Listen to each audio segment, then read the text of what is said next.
And I want to thank the European Commission and the External Action Service for this opportunity. And I greatly appreciate participating in this year's forum. And it's been really, and it is an honor to follow the other speakers from whom I have gotten great encouragement in terms of the ongoing commitment to supporting us on the front lines and in the field, and also for the very detailed comments and insights.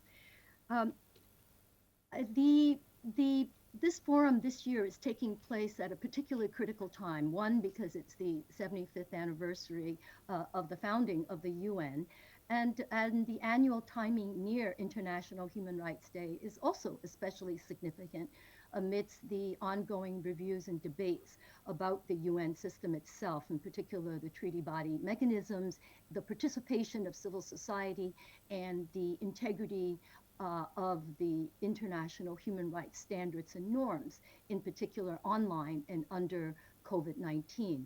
And the efforts to undermine and replace these international standards are really being led by China and other rights restricting states. Um, the, and as the world grapples with COVID-19, which is the largest and most serious global pandemic since the last century, which has affected tens of millions of people around the world and has impacted every sector, I think we can't even talk about after COVID-19 yet, because we are still in the midst of it. And although there will be an after to the now, I don't think any of us can expect a return to any kind of pre-COVID normalcy, if there was any. So technology, the exponential speed and scope and depth of the technological developments is faster than our laws, our regulations, our ethical developments, and our cultural norms can really grapple with effectively. As one book title has said, the future is faster than we think. And in fact, lots of what we thought was new technology may already be receding into history, and that we can't even fully comprehend what the algorithmic control of our lives. We don't even understand it, and I think that the builders of those algorithms don't really understand how fast machine learning is proceeding, and that they don't even know what the machines are learning and what the impacts will be. My organization, Human Rights in China, has now for more than 3 decades been working to support the defenders and to address the steep challenges that civil society faces in China. And because we are facing one of the most economically and politically powerful and influential state actors in the world. And as Alice Mogby, we particularly are proud that as a member league of the FIDH, we thank Alice remarks in particular for highlighting the detrimental impacts of China's security policies and its deployment of AI and its use of facial recognition cameras, predictive analytics, and their really serious impacts on the peaceful exercise of rights by ethnic groups, by human rights defenders, and really by all 1.2 billion of China's people. The authoritarian regime in China is not only deploying the weaponization of these new technologies and digital tools to target civil society and human rights defenders, and to carry out this kind of targeted and mass surveillance and censorship, it's exporting its digital authoritarianism model. And the demand for the Chinese surveillance exports, unfortunately, continues to grow. And for EU and for the EU member states and for other Western democracies, I think there's always a tension in terms of economic interests to contribute and to compete in that competition to export surveillance technology. And I think that's one of the risks. However, China is able to carry that exporting of its digital authoritarianism along major infrastructure projects like the One Belt, One Road and along the digital Silk Road. And China has announced quite transparently, if it's transparent in anything, it's transparent in announcing its policies. and it's making progress in its global ambitions to be the leader in the development of digital technologies. And many think tanks have mapped China's digital rise and mapped out and described its comprehensive digital strategy, including AI, quantum computing, robotics, and other disruptive new technologies. Um, China's cyber governance and leading positions and on in international human rights organizations that deal with cybersecurity, counterterrorism, in multilateral institutions. So it's getting more and more in terms of its prominent leading influential leadership positions, including in technical standard setting bodies.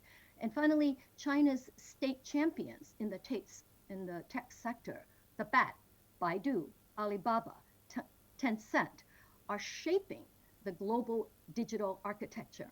And Chinese engineers, as I just referenced, are actively contributing and at the top of the development of new technical standards.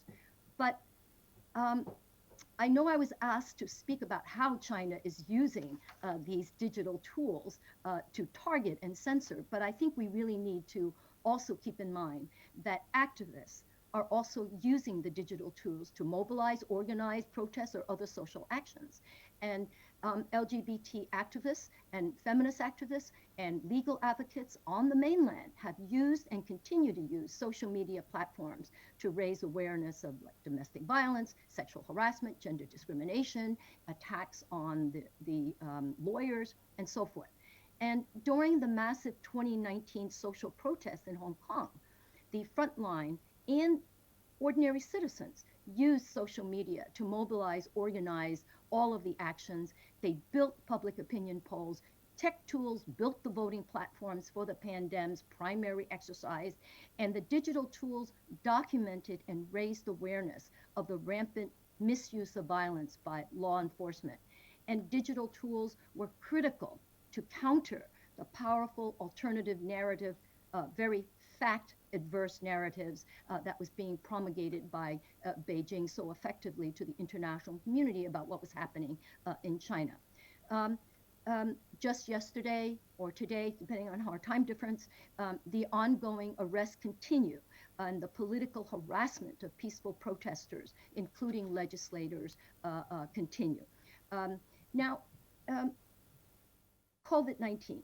Since the end of 2019, COVID has and continues to be used as the health emergency crisis rationale to restrict rights. And China recently has published a position paper upon a post-COVID world order and its proposals for 5G and data security. So um, these are important trends that we're seeing that are both using and exploiting COVID-19. Um, the what I want to say about COVID-19, by way of signaling some potential suggestions for policy for the EU policymakers, is that the deadly consequences of information control and censorship that contributed to the outbreak in China, in Wuhan, and its spread is also contributing to a changing perception of China in the international community, as reflected in a new 14-country Pew uh, uh, research survey in October. And because it revealed that an unfavorable opinion of China has increased significantly over the past year, and a majority of all the people in countries, including Sweden, the UK, Germany, the Netherlands, and the United States, the majority now hold negative views of China. And this is the highest point of unfavorability in the last 10 years. So I think we should keep this in mind when we think about suggestions and engagement with China, and that there may be now more political will and an opportunity to engage in a more effective way with China on human rights, and realizing that security, trade, etc., are all implicated. But as other speakers have already highlighted, human rights needs to be at the forefront. I want to note that China's tech giants and CEOs did very well during the year of COVID, and that thanks to the pandemic, e-commerce and healthcare industries and food delivery, the vaccine developers, and the exporting of PPE resulted in great billions of increase in personal wealth of the CEOs. The top 400 richest individuals in China, just reported in Forbes this month, includes Jack Ma, Alibaba founder, 65.5 billion. I won't go through it, but Pony Ma, CEO of Tencent, worth 55 over something billion, and Meituan, which is a home delivery, quadrupled during COVID. So while the rest of the world suffered greatly in human costs, the tech giants and the industry did very well. So I was also asked to try to say something about recommendations and suggestions, and I think that so much has already been laid out, that what I'd like to do is signal perhaps an additional dimension to the discussion of different models, and in particular, the Chinese digital authoritarian model. And I'd like to compare it with the dominant business model that has already been also signaled as a potential problem, and that look at it from another angle. That in fact, perhaps the misuse of technology that Marie Arena and Alice Mogi has already signaled, and many others, it's not just misuse of the technology by bad actors. It could be misuse by design. In other words, it's not just the dark side of the technology, it is a part of uh, uh, the design of the tech. And a growing number of former Silicon Valley, I will call them princelings, have been publishing and speaking out and sharing their sobering reflections and basically disowning what they built. So someone like Jaron Lanier, co-founder of virtual reality, computer engineer, and musician, has vociferously urged in his book, 10 Arguments to Delete Your Social Media Account Right Now, and ex-Googler Tristan Harris, How Technology Hijacks People's Minds. They are all focusing on what was called a dominant business model, bummer. That is, the behaviors of users modified and made into an empire for rent. Other neuroscience researchers have sounded the alarm of the algorithmic induced addiction to social media. And this serves the goal of the private business sector model, that is to promote engagement, more clicks, more money and revenue, and growth, more people online. And this is what it's serving. The term users has been pointed out is really used in only two industry sectors, drugs and internet. So um, if Facebook was a massive experiment in social engineering to create an online connected community, Mark Zuckerberg 2017 manifesto, and to give us the illusion that we have choice and autonomy online, let's compare that to the huge digital authoritarianism experiment underway. And instead of monetizing the data, or more accurately, the data about us and the manipulation of our behavior and selling it, instead of that, the data that's being collected and aggregated by the Chinese authority and the regime, the party state is deploying the technology supported by a national security, cybersecurity legal regime, a very powerful police security apparatus, and the use of ideology to impose a regime of correct behavior and thinking, and that is Xi Jinping thought that, and loyalty to the party. And the online community is under pervasive electronic surveillance, and that is designed to ensure that we are trustworthy. That is the purpose of the social credit system, to incentivize desired social behavior. The water armies, the Shuijun, who flood the internet online, and the fake manufactured views and opinions online, and the wolf warriors online in the Chinese internet are engaged in pretty savage trolling. So both these models and social experiments are threats to democracy and to human dignity and autonomy, which is at the heart of human rights, as we have all been highlighting.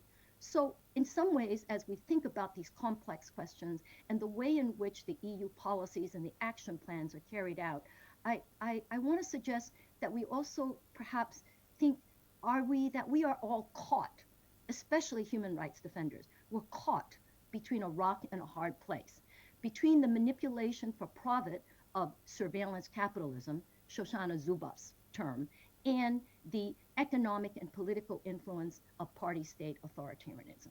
So, the deeper existential threat facing us, in addition to access, connectivity, and disinformation and disempowerment, are these two powerful, you could think of it as black holes.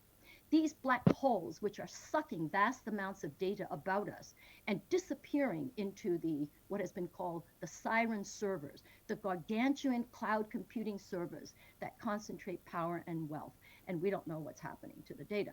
So, for those of us and those defenders in China on the mainland who climb over the Great Firewall with great effort and we access, is it an uncensored internet? Or is it only entering another space of new echo chambers, an onslaught of more fake news, fake personas, disinformation, and conspiracy theory? Is humane technology possible? How can we recenter the human dignity and autonomy and choice in a meaningful way? What are the other business models? Can we allow the private sector, the major tech giants, to control the paradigm and the way we think about the tech? What happened to open source technology? What happened to developers who are not the big tech giants, but who are working very actively in an internet freedom technology community to develop the digital security tools that we need as activists? How do we bring them to the table? And if we do come and have more inclusive coming to the table, we need to recognize that civil society and NGOs and human rights defenders, we do not come to the table with equal economic, political, discursive power. We need to be here, but we are at a severe disadvantage of even when we can speak at an important fora like this.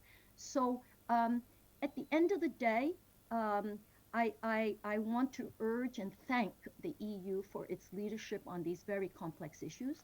I want to urge a opening up of, of pushing back against the agenda and the paradigm and the thinking that the large, in particular, Western based, US based, and many of the CEOs and I respect the efforts to protect freedom of expression online, but I do think we need to take a hard look at that model. And then finally, since there was a reference to cats earlier and cat memes, I think by Michael O'Flaherty, we all know that on the internet, cat memes are legend. And some of the technologists are saying, can we learn to be cats online? Because one thing we know about cats is that they are autonomous, and you could have 10 million memes about cats. We will never domesticate and own their narrative. They will own their narrative and their own story. So, can we own our own data? Can we own our own narrative? And perhaps learn to be cats online.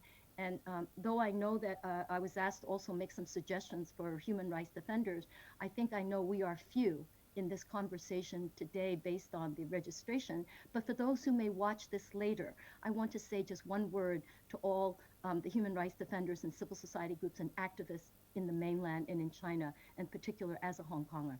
I don't have suggestions for you, for us, but to urge really importantly when you listen to this and hear those wonderful words of commitment, not to give up hope. And though this expression, like many others, are now being banned in Hong Kong, I do want to say it. Let's all, gayao, add oil. And I look forward to the questions. Thank you. Thank you very much. I'm glad you mentioned there the